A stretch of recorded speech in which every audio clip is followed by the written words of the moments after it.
नमस्कार मित्रांनो, मी रघु लोकेगावकर आज पुन्हा तुमचं भटकंती दाही दिशा या चॅनलवर स्वागत करीत आहे.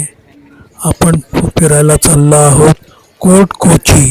कोचीनमधलं एक सुंदर असं बंदर असून हायकोर्ट एरिया आहे. एर्नाकुलम रेल्वे स्टेशनपासून हे 15-16 किलोमीटरवर असलेलं अंतर. हायकोर्टचा परिसर हा पूर्ण बंदराचाच असून त्यामुळे इथे सुंदर असं तुम्हाला उतरल्या उतरल्या छान असा देखावा बघायला मिळतो. ही फेरीबोट आहे.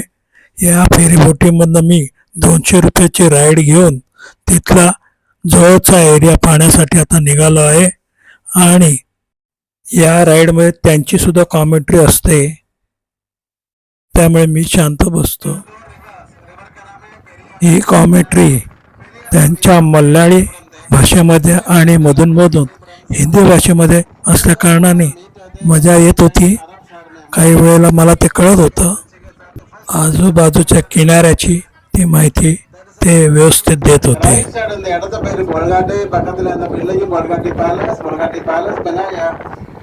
கொல்கட்டை பேலஸ் பில்ட் பண்ணி டச் பீப்புள் 1744 இப்போ வந்து கன்வெர்ட் பண்ணி மெயின்டைன் பண்ணது கேடிடிசி வருஷம் முன்னே पिक्चर पेर तमिल रिक्शाकार भाई राइट साइड जगह का नाम है कोलकाता. ये सामने वाला बिल्डिंग है ना कोलकाता पैलेस बनाया डच पीपल ने बनाया 1744. अभी ये कन्वर्ट किया मेंटेन करते. 17व्या शतकातला बोलगॅटी पॅलेस हा आपण समोर पाहत आहोत. आणि इथे सध्या हॉटेल आणि म्युझियम आहे. हे समोर 5 स्टार हॉटेल आहे. हे हयात असं नावाने आहे. आज समोर तुम्हाला एक बोलघाटीला जाणारा लँडलाईनचा ब्रिज आहे. 2 ब्रिज आहे. साऊथ मधला सगळ्यात रेल्वेचा मोठा ब्रिज हा इथे आहे. मित्रांनो, सकाळची वेळ असल्याकारणे एकदम आल्हाददायक वातावरण आहे. आणि ही समोर जी आता लॉन्च दिसते ती मी ज्या लॉन्चमध्ये बसलो आहे त्याच आकाराची आणि त्याच ठेवणीची ही लॉन्च आहे. वेताची बनवलेली असल्याकारणाने मी मुद्दामून ह्या लॉन्चची राईड घेतली. हे समोर आता आपण बघतोय ते कंटेनर लोडिंगचं ठिकाण आहे. हे इथून दुबई आणि युरोप करता सगळे कंटेनर इकडनं लोड होत असतात. मसाल्याचा जोरदार व्यापार हा केरळमध्ये असल्याकारणाने इथून बरेचसे तेच प्रोडक्ट त्या साईडला एक्सपोर्ट होत असतात. आपल्या मुंबई बंदरात देखील आपल्याला इतक्या जवळनं असं हे दृश्य पाहायला मिळत नाही. परंतु इथे तुम्हाला एकाच ठिकाणी बऱ्याच गोष्टी पाहायला मिळतात. हेच तुम्हाला इथे हा समोर दिसतो आहे तो मिलिटरीचा काहीतरी नेव्हीचा काहीतरी तळ आहे. त्यांच्या लॉन्चेस आहेत. हा एका दुसऱ्या किनाऱ्याला हा गोल किनारा पूर्ण परिसर 7-8 किलोमीटरमध्ये हे बंदर पसरलेलं आहे. समोर दिसते ते चायनीज फिशिंग नेट खास बघण्यासाठी येतात लोक. 14व्या शतकापासून ही फिशिंग पद्धत इथे अवलंबली जाते आहे. आणि त्याचं प्रात्यक्षिक तुम्हाला तिथे आल्यानंतर बघायला मिळतं. एक कोस्टगार्डचं ऑफिस आहे तुम्हाला पाहायला मिळतं आहे. हे समोर दिसतं. हे ब्रिटिशकालीन असल्याकारणाने या सर्व इमारती जशा तशात या केरळ राज्याने जतन केलेले आहेत. त्याला वर्ल्ड हेरिटेजचा पण काही बिल्डिंगना वारसा लाभलेला आहे. ईस्ट इंडिया कंपनीचे काही बिल्डिंग्स आहेत इथे पाहण्यासारख्या. सर्व सुखसोयीयुक्त असं हे बंदर असल्याकारणाने पर्यटक इथे खूप आकर्षित होतात. इथे सर्व प्रकारचे तुम्हाला व्हेज नॉन व्हेज हॉटेल्स आहेत किनाऱ्यावर. आणि हे इथे आपण आता डॉल्फिन पाहत आहोत. डॉल्फिनचे सुंदर असं मला दृश्य बघायला मिळेल. जवळजवळ 20-25 डॉल्फिन मी या फेरीबोटीमधनं पाहिले आणि अतिशय सुंदर असा सुखद अनुभव बघायला मिळाला. अगदी लहान मुलांसारखे मी हे डॉल्फिन पाहत होतो. वाईल्ड फिश असल्याकारणाने हे बघायला खूप सुंदर बरं वाटलं. हे काय पाळीव नाही आहेत, त्यामुळे नैसर्गिक आपल्याला हे जवळनं डॉल्फिन बघायला मिळतात. आणि हे फक्त सकाळी दृश्य दिसतं असं तो बोटवाला मला सांगत होता. त्यामुळे इथे आलात तर फेरी बोटचा चान्स घ्या आणि 200 रुपयाचा, आणि हे डॉल्फिन तुम्ही सकाळीच पाहण्यासाठी इकडे या. मित्रांनो, आता 200 रुपयाचे राईड संपल्यानंतर मी हायकोर्ट येथे मेट्रो स्टेशन आहे लॉन्चचं. तुम्ही ह्या लॉन्च सगळ्या मेट्रो त्याला म्हणतात. ह्या लॉन्चने तुम्ही तिथे 3 ठिकाणी जाऊ शकता. 3 स्टेशनं आहेत त्याला, आणि अगदी नॉमिनल चार्जेसमध्ये ह्या सगळ्या राईड्स आहेत. आणि ह्याला तुम्ही रोडनी पण जाऊ शकता त्या ठिकाणी, पण तुम्हाला एक 15-16 किलोमीटरचं अंतर काटावं लागतं.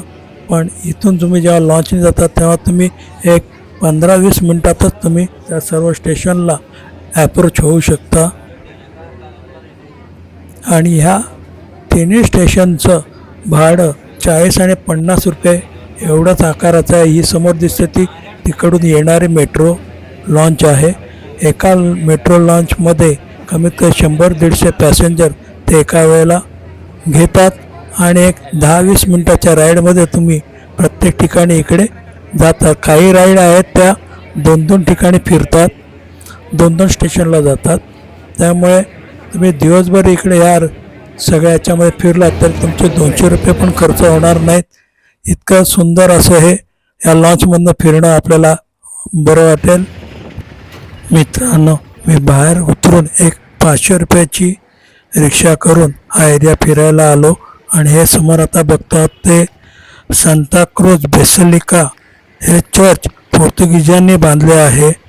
जॉर्ज पॉल चौथा याने 1558 याचा जीर्णोद्धार केला, आणि डच आक्रमणाने नंतर ख्रिस्ती वास्तू नष्ट केल्या, परंतु ही वास्तू वाचली.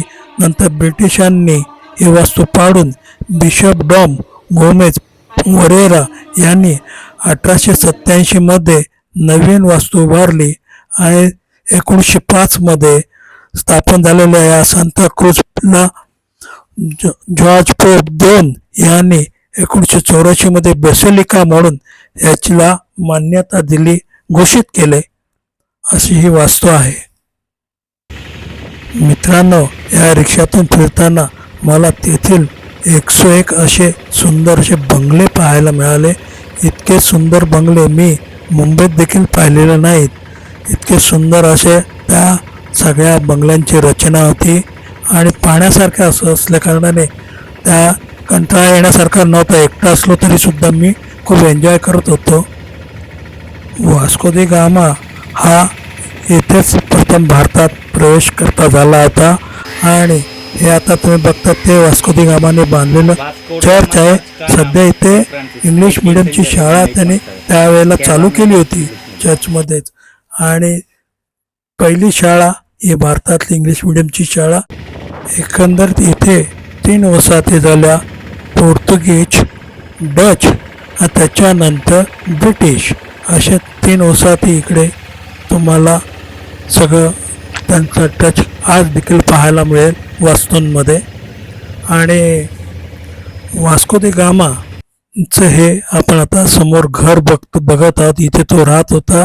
सध्या इथे मल्याळी फॅमिली कोणतरी ह्या घराची देखरेख करते. होमस्टे आहे, आणि हे त्याचं चर्च सगळ्यात प्राचीन चर्च हे 1503 मधलं हे चर्च असून इथे वास्को दी गामाचं पार्थिव या समोर ह्या चर्चमध्येच पुरलेलं आहे. ते जवळजवळ 10-12 वर्ष तिथेच होतं. त्याच्यानंतर त्याच्या मुलांनी ते परत उकरून पोर्तुगीजला घेऊन गेला होता, आणि त्याने परत काही वर्षानंतर परत त्याला काही वाटलं म्हणून परत त्याने तिथे आणून त्याचं परत दफन केलेलं आहे, असं तिथली लोक सांगतात. मित्रांनो, डच वसाहतीच्या लोकांनी इथे बऱ्यापैकी आपल्या देवळांची लुटमार केली, आणि त्यांनी आपल्या ह्या मल्याळी राजांना केरळ वर्मा नावाचा राजा, वीर केरळ वर्मा नावाचा राजा होता, त्याला खुश करण्यासाठी हा पॅलेस त्यांनी बांधून दिला.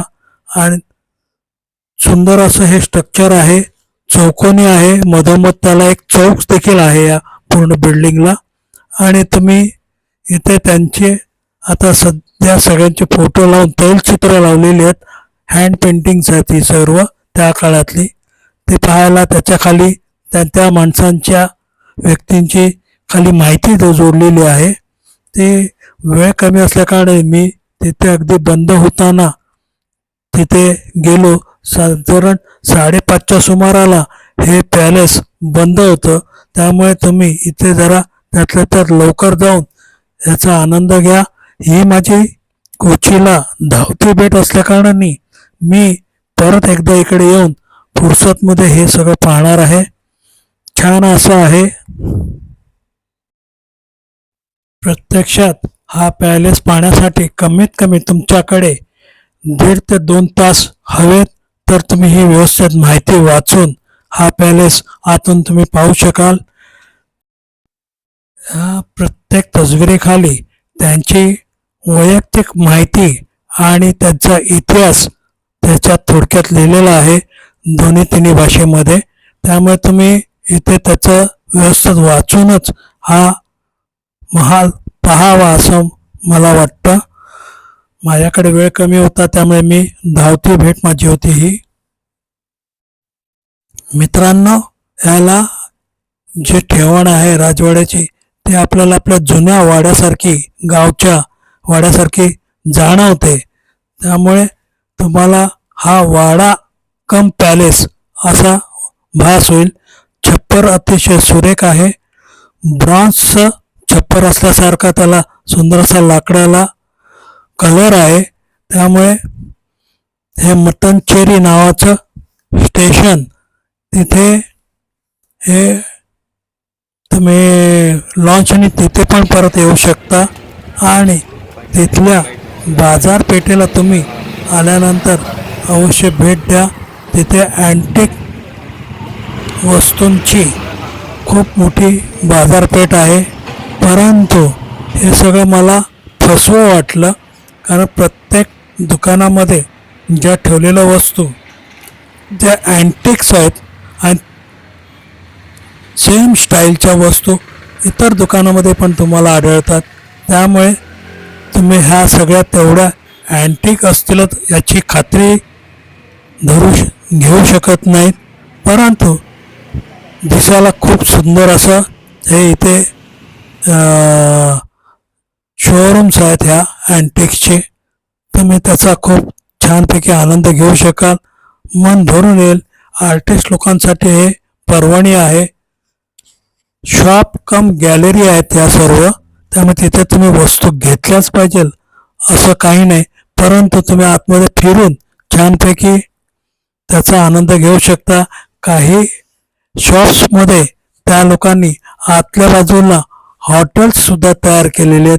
त्यामुळे त्याच्यामध्ये तुम्ही जाऊन स्वतःचा अल्पोपहार, जेवण, अगदी ड्रिंक्सपासून सर्व गोष्टी तिथे त्यांनी प्रोव्हाइड केलेल्या आहेत.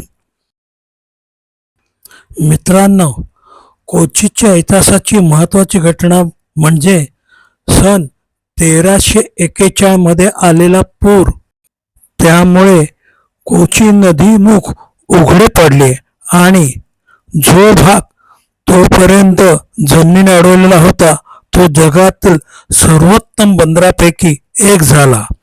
जगभरातील सागरी पर्यटकांसाठी हे नंदनवन झाले. आणि जेव्हा 15व्या शतकात पोर्तुगीज आल्यानंतर ही भारतातील पहिली युरोपियन वसाहत बनली. डचांनी कोची किल्ल्याचा ताबा पोर्तुगीजांकडून 1663 साली मिळवला आणि वसाहत काळाच्या शेवटी 1795 मध्ये ब्रिटिशांनी तो प्रदेश जिंकून घेतला. 1660च्या दशकात कोची किल्ला हे महत्त्वाचे व्यापारी केंद्र बनले आणि त्याची ख्याती एक व्यापारी केंद्राचा महत्त्वाचा सैनिक तळ, जहाज बांधणी केंद्र आणि ख्रिस्ती धर्माचे केंद्र म्हणून दूरवर पोचली. आज शतकानंतर या शहरात जवळजवळ 13 प्रकारचे समाज राहतात. इथे मुख्य आकर्षण म्हणजे चायनीज मासेमारीची जाळे. ही 13व्या का 14व्या शतकापासून इथे अवलंबात आहेत. ही टेक वूडवर आणि बांबूच्या खांबावर संतुलन तत्वावर उभारलेली असते. नोंदीनुसार हे 1350 ते 1450 मध्ये येथे प्रथम लावण्यात आली. वास्को दी गामा स्क्वेअर या किनाऱ्याला समांतर ठिकाणी ही जाळी खाली झुकून समुद्रात बाहेर काढलेली असतात. कोचीला अरबी समुद्राची राणी या टोपण नावाने सुद्धा ओळखतात. कोची ही केरळची आर्थिक राजधानी म्हणून सुद्धा ओळखली जाते. जसं आपण मुंबईला ही आपली आर्थिक राजधानी म्हणतो, तशी कोची ही तिकडची केरळची आर्थिक राजधानी आहे. मला वाटतं भारतामध्ये कोचीमध्ये जी मेट्रो लॉन्च सेवा आहे ही भारतातली एकुलती एक सेवा म्हणावी लागेल. मित्रांनो, हे मेट्रो पूर्णपणे इलेक्ट्रिक इंधनावर चालते, त्यामुळे तिचं नक्कीच तुम्हाला कौतुक करावं लागेल. तसंच कोचीचं विमानतळ देखील पूर्णपणे सौर ऊर्जेवर चालतं. तिथे कोणताही एक्सटर्नल इलेक्ट्रिक सप्लाय नाही आहे. संपूर्ण स्वावलंबी सौर ऊर्जावर चालणारं हे भारतातलं पहिलं एकमेव विमानतळ असेल. मित्रांनो, कोर्ट कोची हा जरी इंग्रजी शब्द असला तरी मल्याळीमध्ये ह्याला कोची कोझी असं पूर्वी नाव होतं, म्हणजे छोटी खाडी असा त्याचा अर्थ निघतो. याचा इतिहास पाहिला तर या भूमीवरचा पहिला युरोपियन किल्ला the fort Manuel of Cochin याच्याशी जोडलेला आहे. पोर्तुगीज ईस्ट इंडिज स्थापित केलेले किनारपट्टीवरील हे एक रत्न म्हणावं लागेल. ओल्ड कोचीन आणि वेस्ट कोचीनचा हा भाग आहे, जो मुख्य कोचीनच्या नैऋत्येला वसलेल्या पाण्याने वेढलेल्या बेटांचा समूह आहे. हे सगळे वेगवेगळे बेटांचे समूह होते, पण आताशी हे पूर्णपणे छोटे छोटे पूल आणि रोड बांधून एकमेकाला इंटरलिंक केलेले आहेत. आता समोर पाहतो ती जू स्ट्रीट नावाची गल्ली आहे. याच्या दोन्ही बाजूला उत्तम प्रकारचे मसाल्याचे, कपड्याची आणि पुस्तकांची दुकानं आहेत आणि त्या काळाची बिल्डिंगचे ठेवण ही आजही तुम्हाला पाहायला मिळते. हे सगळे स्ट्रक्चर त्या काळातले असून फक्त रंगरंगोटी इथे परत केली जाते, परंतु ही सगळी स्ट्रक्चर जशीच्या तशी आहेत. इथे तुम्हाला ज्यू लोकांचं सिनेगॉग म्हणजे प्रार्थनास्थळ, आणि हे त्या काळातलं जसे तसं आज देखील जतन केलेलं आहे. आतमध्ये बऱ्यापैकी सुंदर लांबलचक असं हॉल असून त्याच्यामध्ये त्यांचं प्रार्थना करायचं जे एक ठिकाण आहे, आणि तिथे जी झुंबर आहेत ही बेल्जियमच्या काचेची असून ज्या टाईल आहेत त्या काळातल्या चीनी मातीच्या टाईल्स त्या तिकडनं सगळ्या इम्पोर्ट केलेल्या ह्या टाईलने बांधलेलं हे प्रार्थनास्थळ आहे. तुम्ही आतून खूप पाहिल्यानंतर तुम्हाला त्या काळात अक्षरशः गेलेल्याचा फील होतो, आणि ह्या गल्लीतून तुम्हाला बाहेरच निघावंसं वाटत नाही. तुम्ही जेव्हा आतमध्ये फिरता, धर्म परदेशी सिनेगॉग असं ह्या इमारतीचं नाव आहे, आणि अतिशय सुरेख शांत. तिथे आता जरी 200 माणसं असली तरी पिन ड्रॉप सायलन्स असतो, कोणी कोणाशी बोलत नाही, आणि खूप सुंदर अशी खाली माहिती देऊन 70 का 80 रुपयाचं तिकीट आहे ह्या सिनेगॉगला तुम्हाला भेट देण्यासाठी. आणि एक माळ्याचं ह्याला स्ट्रक्चर बांधलेलं आहे. सुंदर असा लाकडी जिना आहे त्याला वरती फिरण्यासाठी. हे तुम्ही पाहतात की बेल्जियमची दिवे आहेत त्या काळातले, आजही जसेच्या तसे जतन केलेले आहेत. आणि त्याला ज्या खाली निळ्या रंगाच्या ज्या टाईल्स आहेत ह्या त्या चिनी मातीच्या बनवलेल्या त्या काळातल्या तिकडनं आणलेल्या ह्या सगळ्या टाईल्स आहेत. हे सर्टिफिकेट आहे. मला नीटचं वाचता आलं नाही, कॅमेऱ्यात शूटिंग करत आहे. ही माझी धावती भेट आहे. सविस्तर भेट मी नंतर परत एकदा देणार आहे, कारण मला हे ठिकाण इतकं आवडलेलं आहे. तुम्ही इकडे आला तर मंत्रमुग्ध होऊन जातात असं हे ठिकाण आहे. तुम्ही या प्रत्येक ठिकाणाला तुम्हाला थोडेसे कष्ट घ्यावे लागतात चालण्याचे, आणि हे चालूनच पाहण्यासारखी ही सर्व ठिकाणं आहेत. इथे इंदिरा गांधी वगैरे ह्या लोकांनीसुद्धा त्या काळात भेटी दिलेल्या आहेत या सिनेगॉगला. आणि हा पोप जेव्हा आले होते त्यांचे काही दृश्य इथे लावलेले, फोटोज लावलेले आहेत. तुम्हाला ह्या सर्व इथे प्रत्यक्ष ह्या त्या काळातल्या गोष्टी पाहायला मिळतात. त्यामुळे ह्याचा एक आनंद वेगळा आहे. तुम्ही प्रत्यक्ष ह्या कोर्ट कोची आणि मट्टनचेरी आणि हे असे 2-3 ठिकाणं आहेत. माझी धावती भेट असल्यामुळे मला पूर्ण माहितीसुद्धा घेता आली नाही, परंतु ही गुगलवर पाहिल्यासुद्धा खूप अफाट माहिती आहे. हा सुंदर असा मोठाच्या मोठा हॉल लाभलेला आहे या बिल्डिंगला, सिनेगॉगला. ह्याच्यामध्ये बऱ्यापैकी त्यांनी सगळ्या माहितीची ज्या वस्तू ठेवलेल्या आहेत त्याच्याखाली प्रत्येक ठिकाणी तुम्हाला याचे बोर्ड बघायला मिळतात. त्यामुळे ही गल्ली, सिनेगॉगची गल्ली अतिशय सुरेख, लोकांच्या स्मरणात राहणारी वास्तू आहे. त्यामुळे हे नक्की तुम्ही पाहाच आणि त्याचा आनंद घ्या. एकंदरीत ह्या सगळ्या ठिकाणाला पैसा वसूल म्हणावा लागेल. बऱ्याचशा आर्ट गॅलरी असल्याकारणाने तुमचा तिथे 5-6 तासाचा वेळ अगदी आरामात निघून जातो. पाय दुखतात उभं राहून राहून. त्यामुळे तुम्ही इथे जेव्हा जाल तेव्हा पूर्ण तयारीनिशी जावा. आणि साधारण पावसाळ्यानंतर लगेच गेलात तर तुम्हाला खूप आल्हाददायक वातावरणामध्ये हे सगळं पाहायला मिळेल. हे मट्टनचेरी मेट्रो स्टेशन, इथून तुम्ही परत हायकोर्टला लॉन्च पकडून जायचं आहे. हायकोर्ट हे मेन ठिकाण कोर्ट कोचीला येण्यासाठी एर्नाकुलमवरून. आणि एर्नाकुलमवरून हायकोर्टला आल्यानंतर तुम्ही ही या मेट्रो पकडून या मट्टनचेरी, कोर्ट कोची आणि आणखी एक तिसरं स्टेशन आहे